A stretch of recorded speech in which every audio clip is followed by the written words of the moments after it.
বিগত সময় তো বন্ধু বান্ধব সবাই ভিতরে ছিলেন, আল্লাহর দয়াতে আমরা দুইজন বাইরে ছিলাম, আমি আর হাসান জামিল। তো একটা সময় একটা পর্যায়ে বাংলাদেশের বড় একটা জায়গায় আমাদেরকে যাওয়া লাগলো।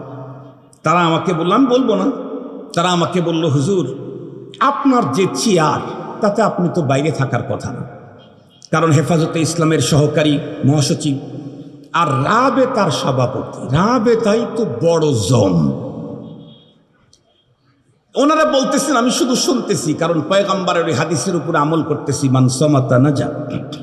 সব জায়গায় কথা বলা লাগে না, কিছু জায়গায় চুপ থাকলেই বিজয় আসে, সব জায়গায় কথা বলে বিজয় আনা যায় না। তো জবি হোক, একটা পর্যায়ে উনি বললেন, হুজুর তারপরেও আপনাকে বাইরে রেখেছি হলো আপনার ব্যাপারে সবাই জানি একটু ভালো মন্তব্য করে, এবং আপনার কথাবার্তা বক্তব্য আমরা দেখেছি মোটামুটি ভালো। তো চিন্তা করলাম আলহামদুলিল্লাহ, ভালো হওয়ার সার্টিফিকেটটা পাইলাম, কিন্তু এই দিক থেকে না পাওয়া যদি আপার অন্য দিক থেকে পাইতাম তো এটা আমার জন্য বেশি ভালো ছিল।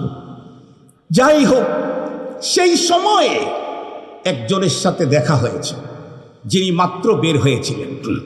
উনি বললেন, হুজুর আল্লাহ শুকুর, আমাদেরকে ধরার স্টাইল ছিল কমান্ডিং, একজন মানুষকে ধরার জন্য 20টা গাড়ি, তাও আবার কারে ধরার জন্য, যেই লোকটাকে ছাইরা দিয়া ওই পাশে যদি ডায়মন্ডের টুকরা রেখে যদি বলে ডায়মন্ডের টুকরাটা আপনি আপনার হয়ে যাবে, দৌড় দিয়া গতিটা একটু 60 কিলোমিটার বেগে দৌড় দিয়া আপনি 30 কিলোমিটার বেগে দৌড় দিয়া ওটা নিবেন, তাও যাইতে পারবে না। যেমন খালেদ সাইফুল্লাহ আইয়ুবী, ওরে যদি লক্ষ টাকা দিয়ে বলেন যে হুজুর 20 গজ একটু দৌড় দেন, তাহলে আজদাইলকে আগে রাস্তায় দাঁড় করায় তারপর দৌড় দেয়া লাগবে।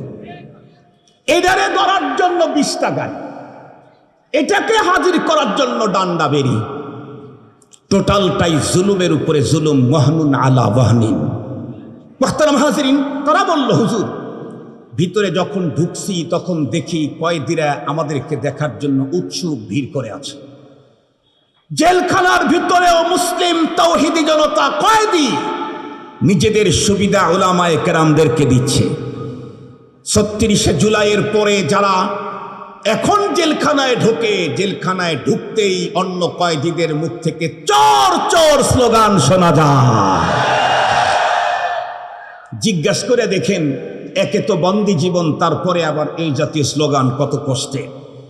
এখন প্রশ্ন হলো, হুজুর বুঝলাম কোরআনে পাকে আল্লাহ তাআলা বলেছেন তার জন্য জাহান্নাম, তাহলে ফতুয়া কি? একজন মুসলমান আর একজন মুসলমানকে যদি ইচ্ছাকৃত হত্যা করে, ওর কি তাহলে মাপের কোনো পদ্ধতি নেই? আমি বলবো, এই সঙ্গীন মাসআলার ফতুয়া দেওয়ার ক্ষমতা আমার আব্দুল বাসেদ, আমি না, আমার বাবারও নেই।